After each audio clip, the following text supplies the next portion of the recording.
gimei gegužės mėnesį kaip aš, 5, 14 ar 23 dienomis, taigi tavo viena iš paskirčių yra mokytis ir dalintis žiniomis, perduoti žinias. Tavyje yra mokytojo talentas. Tu gebi itin sudėtingus dalykus pateikti paprasta, visiems suprantama kalba.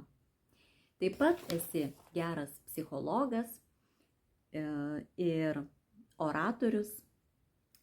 Tau svarbus diplomai, sertifikatai, bet tavo minusas yra, jeigu tu nuolat mokaisi, kaupi žinias, bet jomis nesidalini.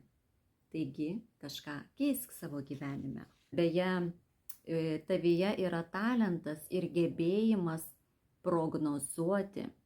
Taigi ir astrologai, numerologai yra patys tobuliausi tie, kurie iš tikrųjų turi savo gyvenimo kode 5 energiją. Didžiausias minusas yra chaosas visur aplinkoje ir galvoje. Taigi būtinai susidėliok viską į lentynėles.